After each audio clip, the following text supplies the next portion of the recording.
Kita akan rekam dulu.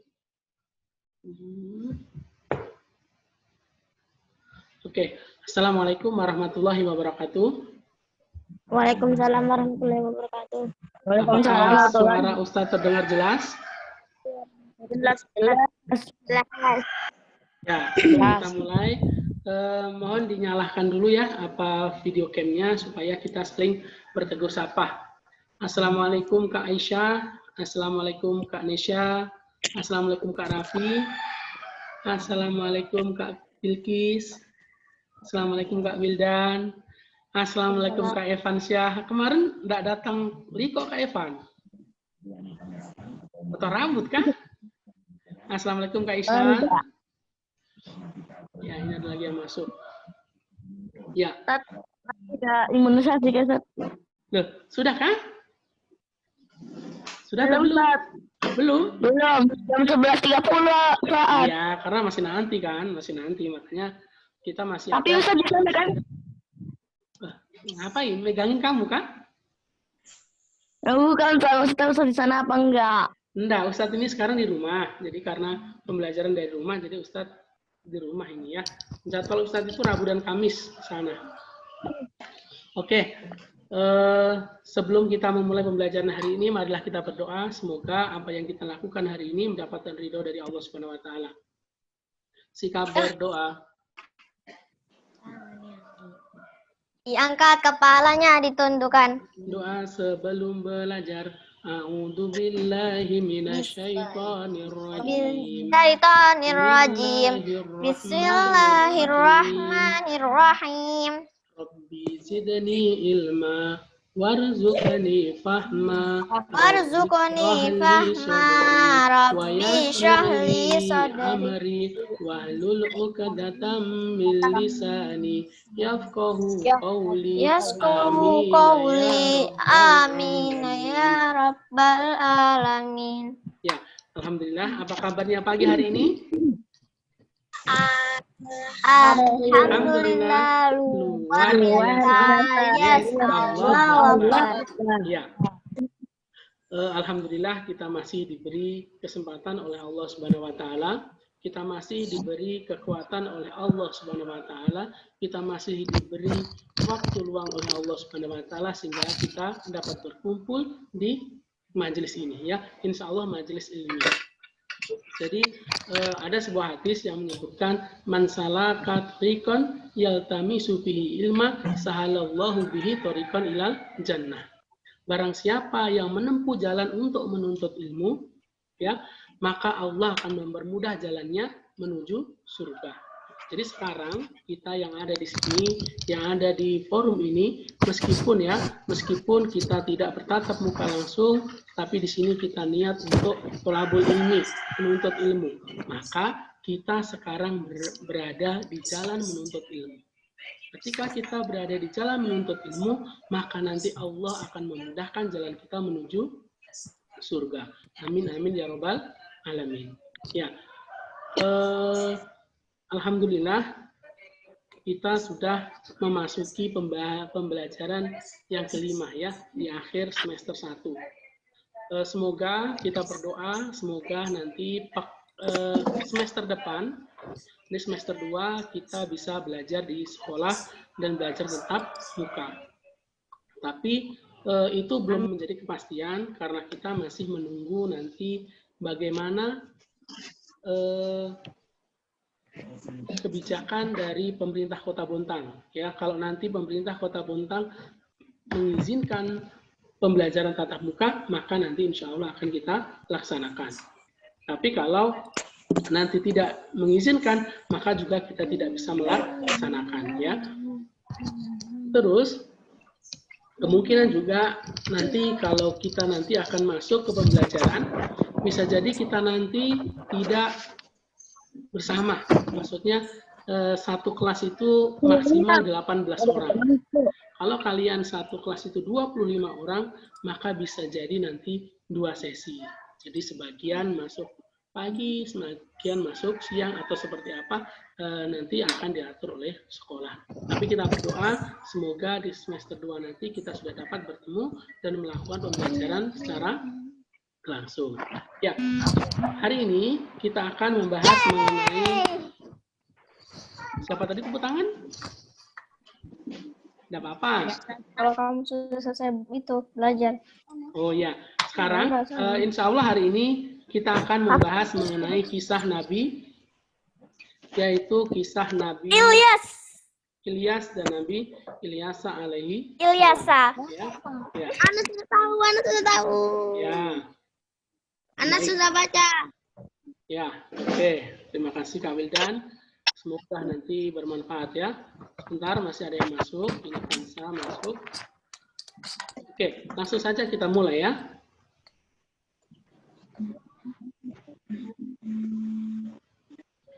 Ya, apakah slide-nya terlihat? Lihat. Lihat ya, baiklah. Ustaz. Ya. Baik.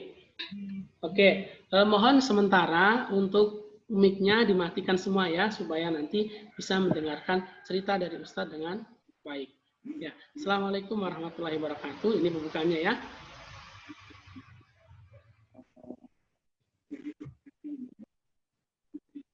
Ya, hari ini kita akan membahas kisah keteladanan Nabi Ilyas alaihissalam dan Nabi Ilyasa alaihi salam ya. Nah,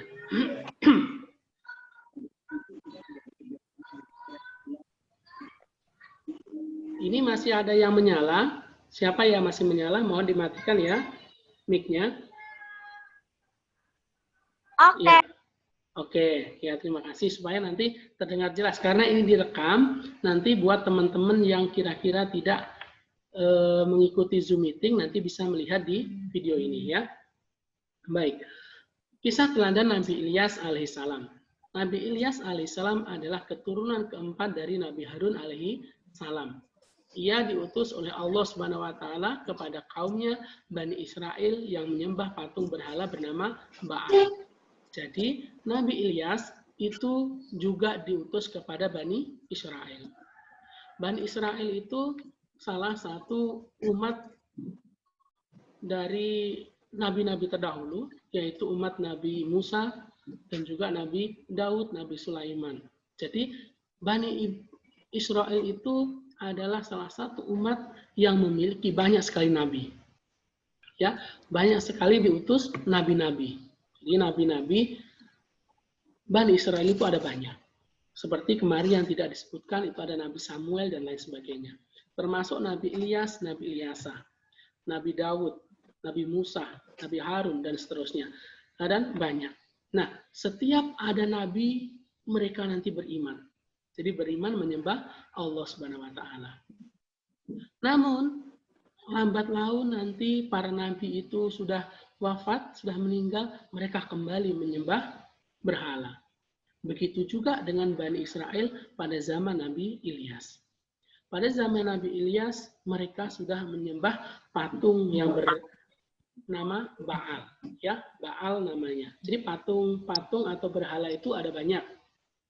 Yang di Nabi Ilyas namanya Baal. Yang di Nabi Muhammad di Mekah itu Lata, Uzza, Manat, dan seterusnya. Jadi ada banyak sekali nama-nama berhala. Dan yang disembah oleh kaum Nabi Ilyas yaitu Baal.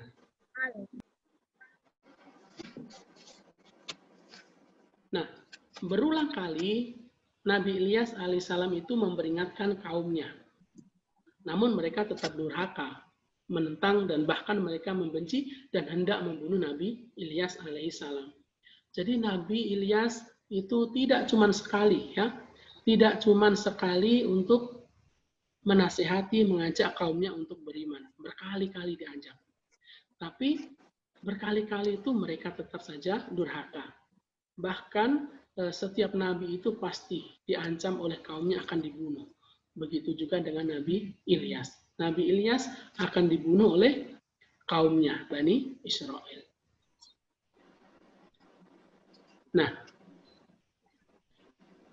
ketika dikejar-kejar, maka Nabi Ilyas pun ketakutan. Maksudnya ketakutan karena mau dibunuh ya. Maka Nabi Ilyas pun pergi. Kemana? Agar selamat dari kejaran orang-orang kafir, maka Nabi Ilyas alaihissalam bersembunyi di dalam gua selama 10 tahun.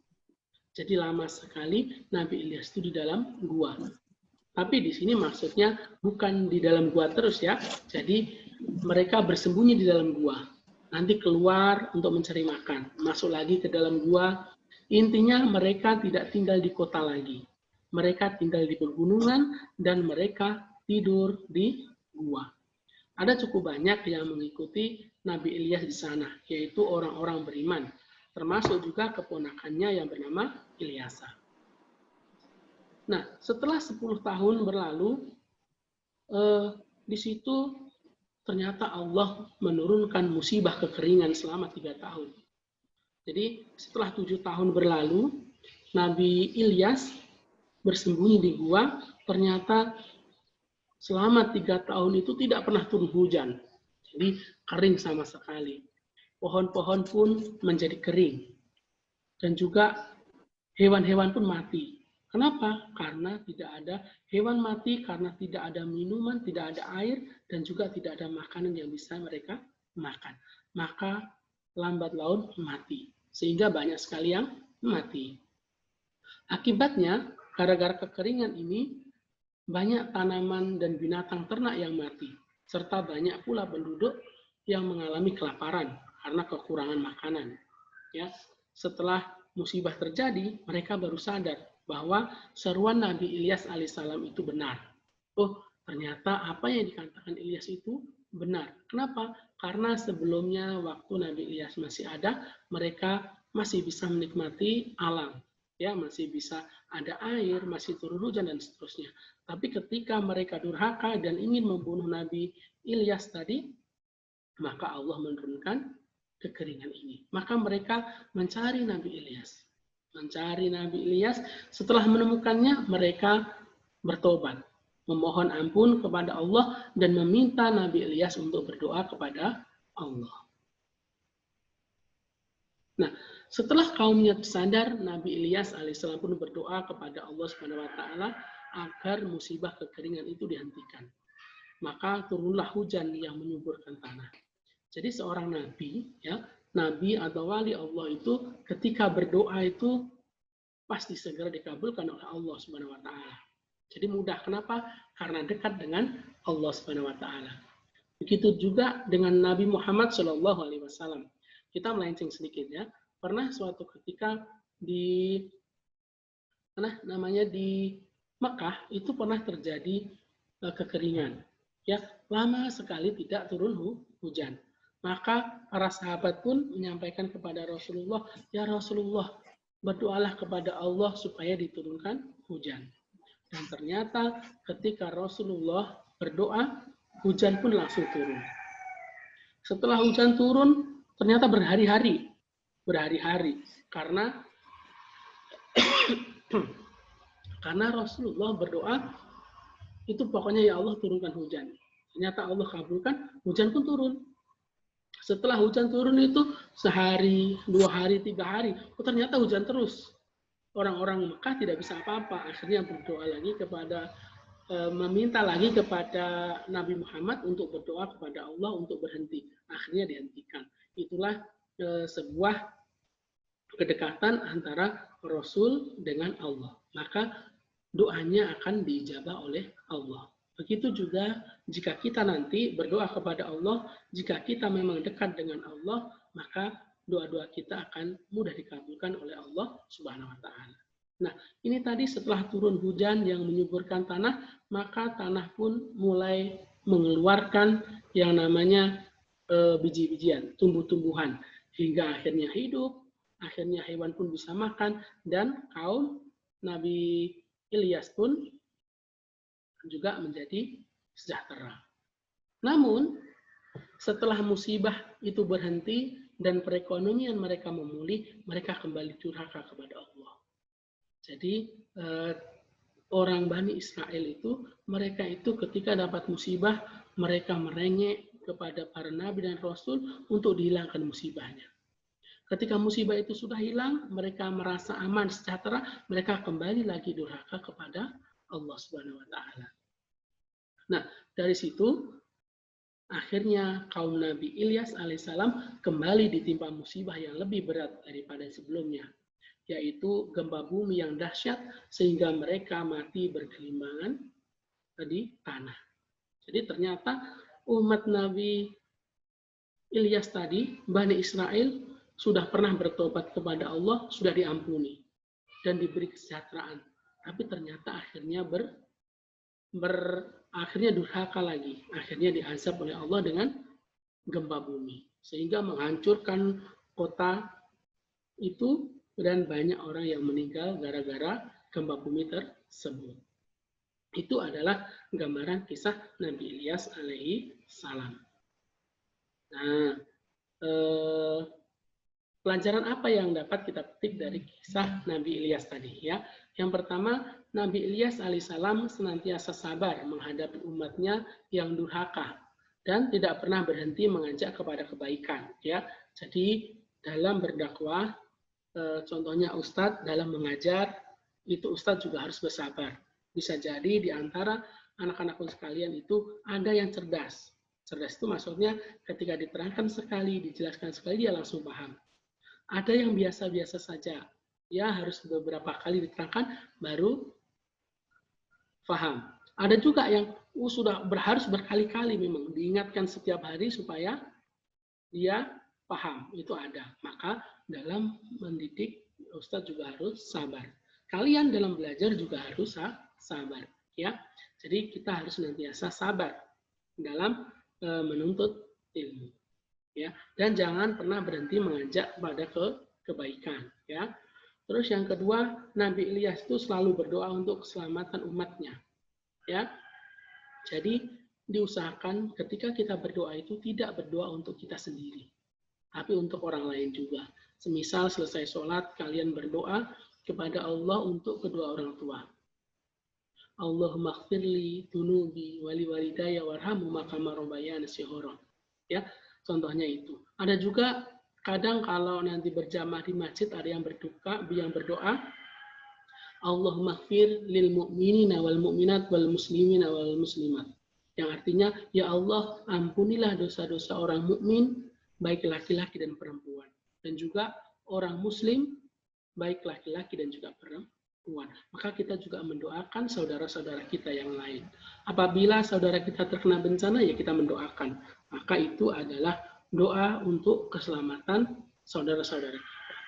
Terus yang ketiga, bagi umat manusia yang durhaka, Allah Subhanahu wa taala menurunkan azab baginya. Jadi azab itu akan turun bagi umat manusia yang durhaka. Ya, bisa jadi ya, ini virus corona kemarin pernah ada yang menyebutkan bahwa ini bisa jadi ini adalah azab dari Allah Subhanahu wa taala sehingga menyeluruh wabah ini. Bisa jadi menjadi teguran bagi kita juga ya. Maka kita sebagai umat Rasulullah SAW, kita harus taat kepada Allah Subhanahu wa taala dengan cara menjalankan perintah Allah dan menjauhi larangannya. Jangan sampai perintah Allah tidak kita kerjakan tapi larangannya yang kita kerjakan ya. Itu mengenai kisah Nabi Ilyas alaihi salam. Mungkin dari penjelasan Ustadz ada yang ditanyakan kisah Nabi Ilyas? Boleh angkat tangan yang mau ditanyakan. Tidak ada? Tidak ada, Ustadz. Ya, baik. Kalau tidak ada, Ustadz akan lanjutkan lagi. Ya, Ustadz lanjutkan lagi. Selanjutnya Nabi Ilyasa. Ada apa Kak Aisyah? Angkat tangan. Kak Aisyah Atiyah.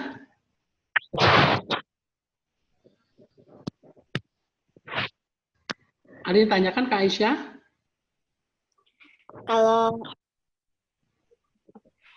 Kalau Bani Israel itu, Iya. katanya Nabi Ilyas berdoa kepada Allah agar musibah kekeringan itu dihentikan. Namun setelah musibah itu berhenti dan perekonomian mereka memulih, mereka kembali durhaka kepada Allah. Akhirnya kaum Nabi Ilyas ditimpa musibah yang lebih berat daripada sebelumnya, yaitu gempa bumi yang dahsyat sehingga mereka mati bergelimpangan. Iya, betul. Kaum Nabi Ilyas itu Bani Israel, tapi kenapa sekarang Bani Israelnya masih ada, Ustaz? Iya, maksudnya Bani Israel yang Kak Aisyah maksud itu orang Israel ya? yang sekarang ada negara namanya Israel yang sedang merebut daerah kekuasaan Palestina, itu ya. Yang itu Kakak Aisyah. Kak Aisyah.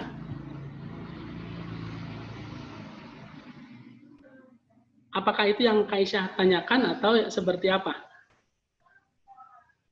Iya. Iya, jadi begini. Jadi Bani Israel itu akan ada hingga nanti akhir zaman. Jadi jadi meskipun Bani Israel itu sudah pernah dihancurkan oleh Allah dengan azab, tapi tetap ada yang hidup. Kenapa? Karena tadi ada sebagian yang mengikuti Nabi Ilyas.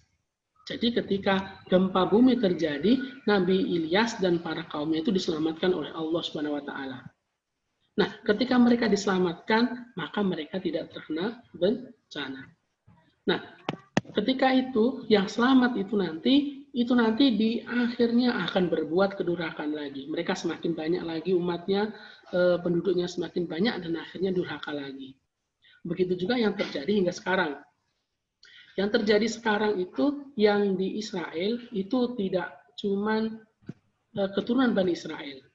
Mereka itu biasanya orang-orang yang lebih memilih atau menganut agama Yahudi. Karena ketika mereka menganggap mereka beragama Yahudi, maka mereka menganggap diri mereka sebagai keturunan Bani Israel yang akan menguasai tanah yang dijanjikan, yaitu Palestina. Nah, bisa jadi di antara mereka itu sebenarnya ada orang-orang yang bukan keturunan Bani Israel. Dan ada juga keturunan Bani Israel itu yang sudah menjadi Muslim. Ya, karena ketika itu pernah terjadi penaklukan Baitul Maqdis itu kan sudah beberapa kali. Berarti ada keturunan Bani Israel itu yang sudah masuk Islam. Nah, yang sekarang itu ada Bani Israel itu yaitu yang mengikuti agama Yahudi. Sebenarnya agama Yahudi itu adalah agama yang dibuat-buat, bukan agama yang diajarkan oleh Nabi Musa alaihissalam dan juga Nabi Daud, Nabi Sulaiman alaihissalam. Mereka sudah melenceng, ya, sudah berubah. Kenapa? Umat Nabi Ilyasa itu juga mengikuti agama Nabi Musa. Ya, kitabnya sama, kitabnya juga Taurat. Ya, ya. Ana menanya, orang Siapa? yang nggak punya agama itu termasuk orang kafir atau enggak? Siapa itu yang bertanya? Tiara. Tiara, mana Tiara? Mutiara. Siapa yang bertanya tadi? Wajahnya tidak kelihatan sih. Tiara, Ustadz. Tiara, ya. Apakah Tiara? Orang yang nggak beragama termasuk orang kafir atau enggak? Orang yang apa? Nggak beragama. Ya, orang yang tidak beragama itu ya termasuk disebut orang kafir. Ya, kalau zaman sekarang itu mereka disebut dengan ateis. Ateis itu adalah orang yang tidak mempercayai adanya Tuhan. Jadi orang ateis itu ya pokoknya kita itu hidup, nanti mati, habis itu sudah. Tidak ada namanya akhirat. Maka mereka tidak percaya akan adanya Allah, tidak percaya akan adanya Tuhan, tidak percaya akan adanya surga dan neraka. Maka mereka juga bisa disebut dengan orang kafir. Ya. Tapi kafir itu ada banyak. Jadi tidak semua kafir itu harus kita musuhi. Ya. Ada kafir harbi. Kafir harbi itu yang betul-betul memusuhi. Maka ketika mereka betul-betul memusuhi kita, maka kita wajib melawan. Maka darahnya halal untuk dibunuh. Contohnya masih dibunuh itu kita berperang melawan orang kafir tersebut itu dibenarkan oleh Allah. Kenapa? Karena mereka kafir harbi. Maksudnya yang betul-betul melawan. Tapi kafir dhimmi itu yang kafir tetapi mereka tidak memusuhi umat Islam. Maka itu kita boleh bekerja sama. Contohnya semisal di Indonesia itu ada umat Kristiani, ada Kristen ya, ada Hindu, ada Buddha, terus ada Konghucu dan sebagainya. Mereka itu disebut dengan kafir dhimmi atau kafir yang mengadakan perjanjian damai dengan umat Islam. maka mereka tidak boleh kita bunuh. Ya, tidak boleh kita berperang melawan mereka. Kecuali mereka memang menjadi kafir harbi yang ingin menghancurkan umat Islam, maka itu diperbolehkan. Tapi zaman sekarang itu berperang itu kalau memang nanti dibutuhkan. Ya, kalau Ustaz, aku memang mau nanya, Ustaz. ya, Kamil dan Berarti penduduk Israel itu kafir yang aneh ya? Yang wajib dibunuh apa? Ya ya, kalau kita bunuh tidak boleh. iya Harbi. maksudnya ada, ya di Israel itu ada yang kafir harbi, ya, ada juga kafir dhimmi, ada juga yang Muslim. Ya, jadi Ustadz itu pernah lihat nanti di YouTube itu ternyata di Israel sana, negara Israel itu tidak semuanya itu menginginkan untuk permusuhan dengan umat Muslim. Jadi ada juga orang Yahudi yang mereka itu juga ingin hidup damai. Jadi sudah pokoknya agamamu, agamamu, agamaku, agamaku. Sudah pokoknya kita jalan aja masing-masing, agamanya masing-masing. Yang penting tidak ada masalah. Seperti itu. Tapi ada juga yang memusuhi, seperti negaranya. Negara itu maksudnya apa? Ya tentaranya, presidennya, yang mereka terus ingin mengambil wilayah Palestina. Maka di sana itu jihad itu terjadi. Ya, jihad maksudnya perang melawan orang-orang tersebut. Itu terjadi kan? Kita sering melihat di video-video mereka berperang. Bahkan anak kecil itu ada yang ikut berperang, ada yang terkena bom dan seterusnya. Maka kita berdoa mereka sebagai mujahid. Dan nanti di akhir zaman bisa jadi kita nanti di antara kalian bisa jadi kalau sudah waktunya bisa jadi kita nanti akan berperang melawan orang kafir, yaitu di bawah panjinya Dajjal. Dajjal itu nanti yang akan memimpin. Salah satu anak buah Dajjal itu kalau tidak salah itu sekitar 70.000 prajurit dari orang Yahudi. Jadi orang Hanya Yahudi orang nanti, Islam. ya, jadi ada sekitar 70.000 dari orang Yahudi itu nanti yang menjadi pengawal atau prajuritnya Dajjal. Dan itu nanti yang akan berperang dengan umat Islam yang nanti insya Allah akan dipimpin oleh Imam Mahdi dan seterusnya. Itu adalah kisah mengenai Bani Israel. Jadi Bani Israel itu sudah lama, adanya itu sudah lama. Sebenarnya Bani Israel itu adalah keturunan Nabi Yakub, ya, keturunan Nabi Yakub. Nabi Ibrahim punya anak namanya Ismail dan Ishak. Nah, Nabi Ishak itu punya anak Yakub. Nah, Yakub itu nanti punya anak namanya Yahuza. Yahuza, ya. Yahuza itu termasuk saudara dari Nabi Yusuf. Nah, dari Yahuza inilah nanti yang disebut keturunan nanti akhirnya menjadi Yahudi dan seterusnya. Jadi ada panjang sekali ya kalau Bani Israel itu. Sebentar ya Ustadz, mau menakosya dulu. Oh iya, baik, tidak apa-apa. Oh iya anak-anak, sebentar lagi, ini masih 4 menit. 4 menit lagi ini akan mati, ya, Zoom-nya mati. Maka setelah mati nanti kalian buka lagi ya, kalian masuk lagi. Oke? Paham? Ya Ustadz. Ya, karena ini gratis, maka ya seperti itu. Sekitar 40 menit mati. Maka nanti masuk lagi, kita akan masuk ke pembahasan Nabi Ilyasa alaihi salam. Baik, langsung Ustadz matikan ya. Habis itu kalian masuk lagi, oke?